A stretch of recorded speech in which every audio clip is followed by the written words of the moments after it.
The 2022 Championship Tour kicked off with an unbelievable moment in surfing history. Kelly Slater driving behind another chandelier. He comes out. Kelly Slater has just won his 8th Billabong Pro. Whoa! Best one in my life. Risa Hennessy is the winner and #1. Griffin Colapinto. Bells Beach champion Tyler Wright. Isabella Nichols. Robinson has gone back to back. Salvador champion. The champion is Griffin Colapinto. For the 4th time. Some more. Sir Peter, his first championship tour win. Ethan Ewing. Now, this year's Dream Tour will draw to a close at one of the most intense waves in the world. And there's no shortage of drama. Oh my God. A huge wipeout. The Women's Elite return after 16 years away. The battle to lock in the WSL Final 5 reaches its last stand. What we dream of on tour. Contenders' dreams are on the line as dangerous wildcards stand in their way. Drops in late. Oh, just under the lid. Super late. And no one is safe. It's just this little cycle arena. Brings that fear factor. You could die out there. He even fell over the falls onto the reef. Every surfer's nightmare. This is the Outerknown Tahiti Pro. The fight for the WSL Final 5 concludes here at the end of the road. I've been having this vision.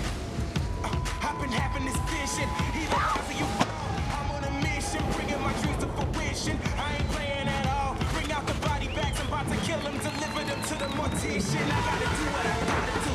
That's for my vision, like in my face. I gotta do what I gotta do. I pray to God, he never came. I'ma do me, I'ma do me. That's in my blood, I never change. That's in my blood, I never change. That's in my blood, I never change.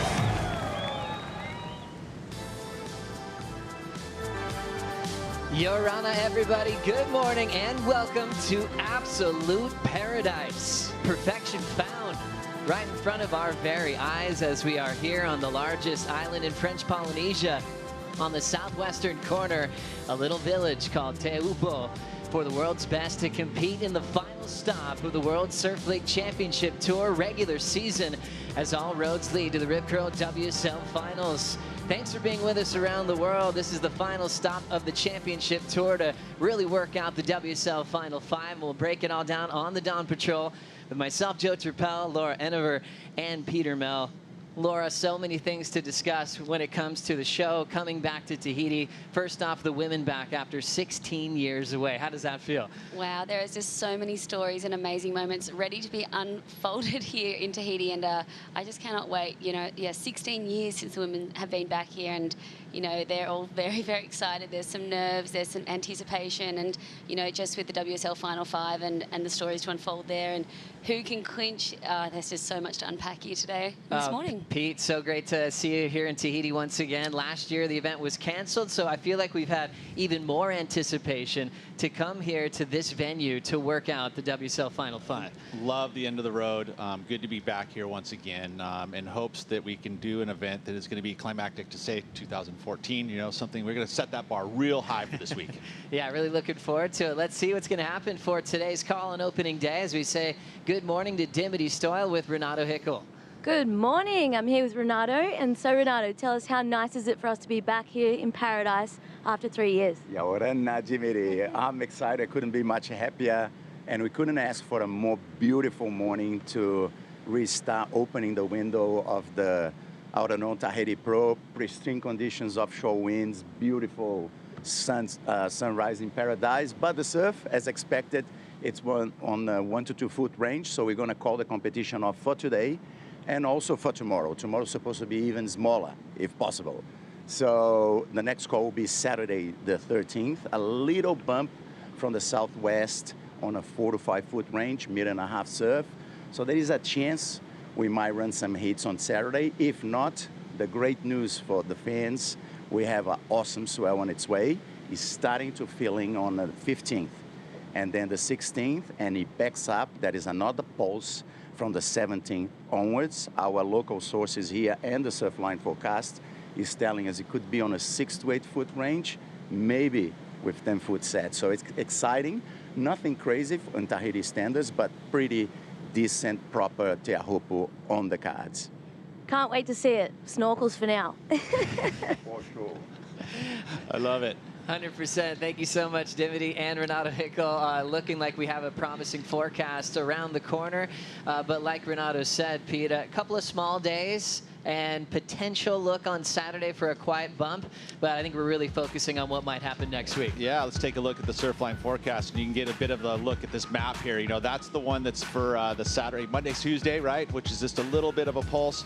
And then again, this is the one that's at the back end of this the waiting period. The second pulse is much bigger. You can see right there, it's focused at Tahiti, which is what we want to see. I mean, as of right now today, you know, great winds, beautiful offshore conditions. It's going to be a nice day today. You know, the 10-second period just not there. It's going to be dropping off through the rest of the day and into tomorrow. That's why Renato has made that call for off tomorrow. But again, Saturday, we see a little bit of a bump. There's going to be that 15 seconds. See, the energy is up 4 to 5 foot. That's head high, you know, and I think if there's enough surf consistently, why not run around one? You know, it's something that I think is possible. And then again, back end of the waiting period, looking good and solid. The one thing that's been really tough recently is we've had kind of a bad pattern for the last couple weeks. It's been raining down here, bad winds. It's been tough to get a warm-up going on at all. So now you look over our shoulder, it is a different pattern, and that's what we want to see.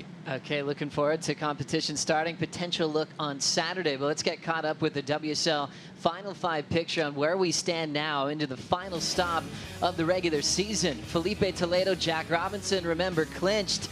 We're still trying to work out the #1 spot heading into the Rip Curl WSL Finals. Similar scenario on the women's side. Carissa and Joanne DeFay clinched early, but still working out that #1 spot, which is oh so important coming down to the championship day.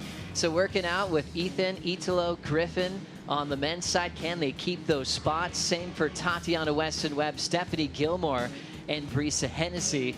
Gilmore and Brisa, believe it or not, matched up in the opening round heat as well. So a lot of intensity and a lot of outcome for the positions on the Rip Curl WSL Finals. We'll take a quick break here on Dawn Patrol. We focus in on the men's Final 5 with a lot on the line coming up next.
You're watching the Outerknown Tahiti Pro. This is Dawn Patrol on the opening day of the waiting period, and look how beautiful it looks. Dimity Stoyle said snorkeling today. That's a great option. You can see so many beautiful fish. The reef is alive out here, so it's filled with many colors. It's a little bit small, so we'll take the day off from competition today and tomorrow and see what that new pulse will have in store for us coming into Saturday. Joe, Laura, Pete here to break down the WSL Final 5 picture, and it's really interesting when you really focus on the men's side. Remember where we were last year, Mexico. Griffin Colapinto, Kanoa Igarashi were trying to hang on to an opportunity to show up at lower trestles. They both fell out of the mix in that final event last year, and they find themselves eerily in a very similar situation, Laura. Yeah, they do. It's they're actually on the same coaching camp there with Tommy Whitaker. So Griffin and Kanoa will be fighting for that final spot, and it's all going to come down to the wire here. It seems as if maybe whoever goes further in the event is going to get that spot. So both of those boys will know that, and you know, as we've seen Griffin on Instagram vocally saying, you know, he doesn't want to think about it too much, but he wants that spot. So we can see Sammy Pupo's name on there. That's as far down as we're going for anybody with a mathematical chance. So Sammy, Connor, Miguel, Callum Robson are still putting their head down to try to get a spot at lower trestles in September. But the real one that we're going to focus on that's incredibly close, Kanoa and Griffin Colapinto. Just to reiterate that, Pete, is it just whoever places higher than the next one? That's exactly it. So whoever is actually going to finish one place higher will get that spot. That's how close it is, you know. But also you think about Ethan Ewing, hasn't clinched a spot as well. Got Whitaker working with both of those surfers. So he, in his mind, he's like, I'm going to get both of them there. And they both have good results. You know, the tough one would be is if they match up together. Well, focusing on Kanoa Igarashi just specifically at this venue in Tahiti, 4 events, he's peaked at an equal 9th, so he's never made a final series. He's got to produce his personal best ever if he wants to be at lowers this year. Yeah, Kanoa's had a lot of free surf trips here, but he just hasn't been able to turn that into a good result here, so he'll be after that. Interestingly enough, Griffin's peaked at a 9th as well, but in less events, in 2 previous starts, Pete. Yeah, and you start looking at footage. That's how I kind of determine how we can see it, who's in form or not. I mean, Griffin seems to me he's really comfortable out here. Kanoa hasn't yet probably produced the type of clips that he would have liked, but I think there's a ton of experience there. Probably more experience here on the reef is Kanoa. Really cool to see how comfortable Griffin is in heavy water waves. I mean, he produces more great free surfing clips at backdoor and pipeline look at that. than any other surfer not from Hawaii.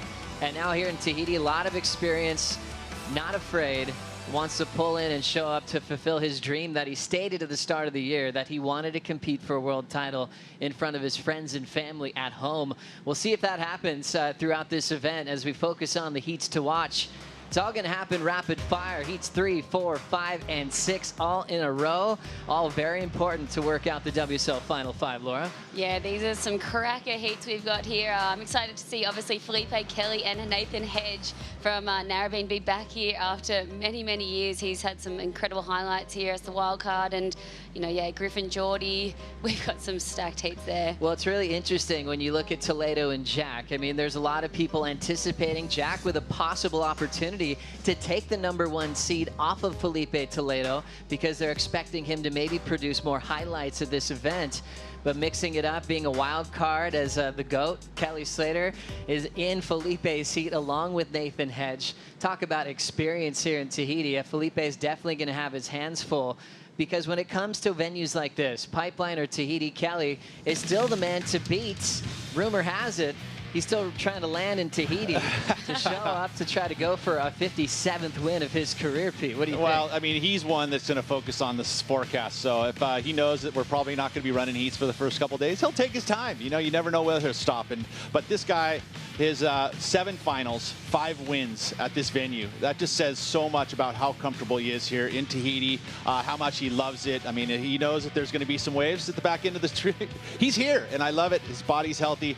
He seems to be having a good time in his life right now. Laura, your opinion on how he's going to perform? He won Pipe, and he's had tough results at basically every other venue since then. But is he going to return to that form at a venue like this? I really think he will, and it'll be an amazing book ending, I think, for Kelly. If he can, you know, he's seen the forecast here. This is when his eyes light up and he really comes to life. And, you know, he's had a few little niggling injuries this year that have kept him out of a few events. And but he's still had some highlights of him getting just barreled off his head in Indonesia throughout the year. So I think he is going to be looking at that forecast and rubbing his hands together and wanting to do some damage for his last event. Looking forward to seeing Kelly back in the jersey here in Tahiti. Coming up next on Dawn Patrol, we'll dive into the women's story. The WSL Final 5 is we're still excited about their return to Tahiti after 16 years away.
Welcome back to the Outerknown Tahiti Pro. This beautiful lay day continues. You see a couple little peelers on that shallow reef. Small conditions, and hey, a solo session for the wild card, Iago Dora. Might as well get little 1-foot tubes and prepare for your first tee to the opening round. He'll have Matthew McGillivray and a world champ named Italo Ferreira when things continue. Italo trying to clinch a spot. Iago has been in fine form in the back end of the year after recovering from that injury. Joe, Laura, Pete back to talk about the women's WSL Final 5. It's a very interesting scenario, comparable to the men's, where we have 2 surfers already set for September at lower trestles, but 3 spots that are still waiting to get that confirmation to compete for a world title. I feel like when we look at Tatiana Weston-Webb and her run, Laura, from J-Bay and all the momentum she has, and also being a favorite at this venue, she's feeling amazing at this part of the year. Yeah, I really think Tatiana is going to be one of the women to watch in this event. You know, we've seen highlights of her out here. We know she loves to charge, and you know, her momentum, yeah, like you were saying after J-Bay, the way she switched things around in a really, you know, tricky situation in the rankings to win that event and come into here at number 3 in the world was pretty amazing. But yeah, Stephanie Gilmore, Brisa Hennessy right behind them. Lakey Peterson and Tyler Wright are still in with a fighting chance. They would have to go all the way to make something special happen and jump into that final 5. So exactly, all the way down to Isabella Nichols with a mathematical shot to make the WSL Final 5. Lakey incredibly close, right on that cutoff mark, as we're going to be watching them closely. The thing is, there's a lot more coming with that coming into Tahiti because a lot of them don't have the experience quite yet. There's been some select strike missions, but just yesterday there was a women's only free surf session where they got to have the lineup to themselves to work on their takeoff points and kind of play with this a little bit of southeast swell that we had yesterday, Pete. It is a different swell direction, probably not one that they're going to be surfing in an event, but you know what? Anytime you could spend a time looking at this reef, understanding where you are in the lineup, having those lineups, depending on if you want to be deep on the reef, and all of those things are all practice and all very important to success. You got to put time in out here. That's where you're going to get the experience. That's where you're going to get the comfort. It's just so important. Yeah, and it's been really hard the last 3 weeks. I know Stephanie Gilmore right here has been here for about 3 weeks in Tahiti, but it's been raining and southeast swell and quite tricky most of the time. So, you know, these girls haven't had a lot to warm up, even though they've been here for a few weeks or since J-Bay. But, you know, the anticipation is there, and I know that when that southwest swell comes through and they're in the right spot, that they've done the work and probably done a lot of, you know, just YouTube watching or whatever they need to do to be ready. Well, such a big moment in time in surfing history where no one on tour currently was a part of the mix when Tahiti was on the calendar for the women. So I want to continue this conversation in the channel with a championship tour athlete named Dimity Stoyle. Dimity, first of all, good morning. You're in paradise, but I know recently you had your first trip here to Tahiti to sample one of the craziest waves in the world. Tell us about that experience. Yeah, I was so lucky to come here and experience this wave in person, and I can't say it's like anything else I've ever seen before. The power of the wave and the mountains, and it was really cool. We got to see a big swell, like a 10 to 12 foot day. I definitely stayed on the jet ski that day.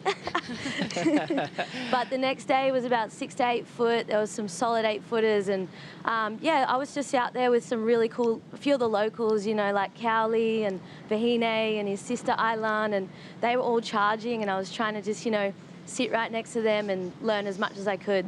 And what about that first wave experience, Dimmy? How did it go?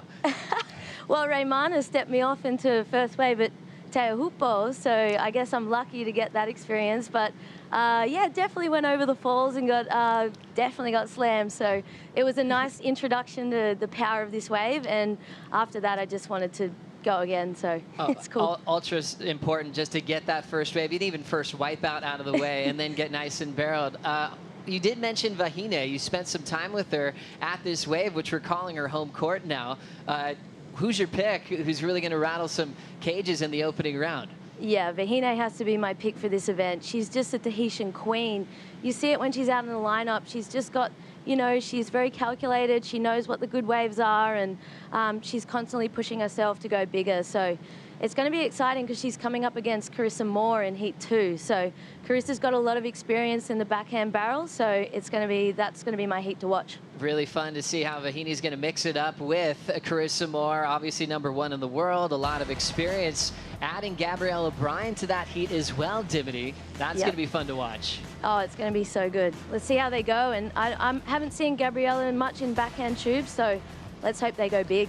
Gabrielle O'Brien representing the island of Kauai, where Keala Kennelly is also from, who won this event 3 times. We know that Gabrielle O'Brien absolutely charges, and Vahine Fierro is kind of the true local these days, living right here at the end of the road and putting in a lot of incredible free surf sessions when it's very sizable.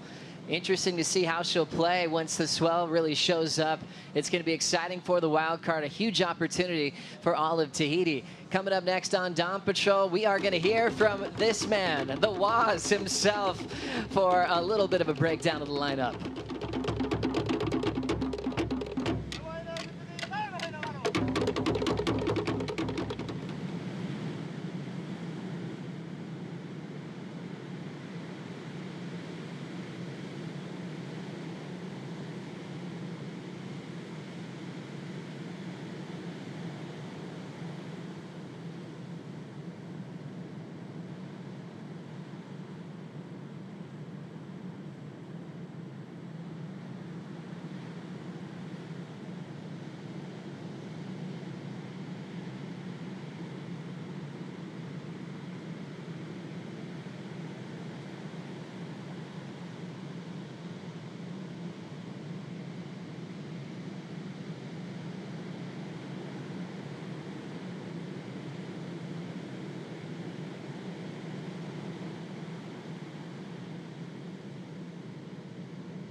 Shoots in.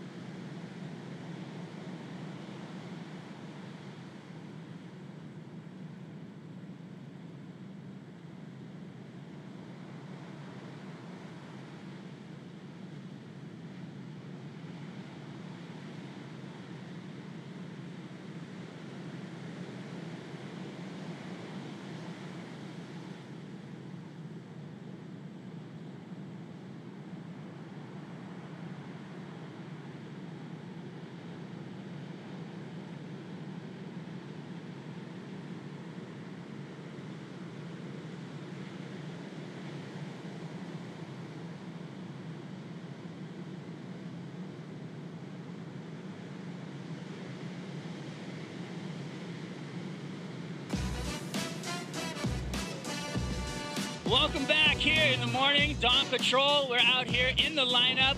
It's a beautiful morning here. Outerknown Tahiti Pro is going to be going down. It's going to look a lot different out here in the lineup when we come back here to competition days. This office, can't beat it. How's the office in there, boys? Not as good as yours was. It looks incredible out there. How are the waves looking? You know what? There's a few up the point. Seen Iago, he's on one right now. He's getting a couple little waves up there, a couple spitters off the top, but it is very subdued at the moment. Anyone else show up besides Iago this morning? Nope, the only one out here. He's very committed. Leandro, Dad, and the channel filming. They're getting their, he said he's putting the dents in the 6'4", so they're riding bigger equipment to get those boards ready for the bigger waves. I like that. I was just about to ask you, how do you prepare for a swell when it's not here yet? What are your options? I guess that'd be one of them right there, Waz. Yeah, you want to get out here and just get the vibe. It's a really important thing out here in Tahiti, and to feel the way that the currents pull through the low and the high tide. We got a full moon right now, so that means the water's going to be moving very fast, and it does shift you around the lineup incredibly fast. We love talking about favorites to win with you, Waz, as we call you Wastradamus. You got to live up to that name. For the women coming back here after 16 years away, who's your clear favorite to take out this event?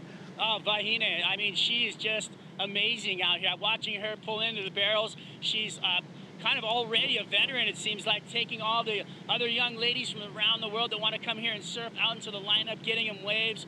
Frankie Hara from Malibu came and got some waves with her, some insane barrels. So there, she is the one that I'm going to be watching, and I feel like she's going to come through with a win. Thanks, Waz. Love you, brother. We'll see you soon. Enjoy the rest of your morning out there. Kind of jealous. That office looks incredible. Might have to get this out one's there. not so bad. No, obviously. this is great. No, it's all good. We're in Tahiti. We're in Tahiti. Right. He's going to get a couple of waves. We hope you guys get some waves wherever you might be around the world. Still time to check out your fantasy teams on worldsurfleague.com. Remember, we are off tomorrow as well. So next call will be Saturday morning local time. Join us around 7 in the morning on worldsurfleague.com. We'll see you then.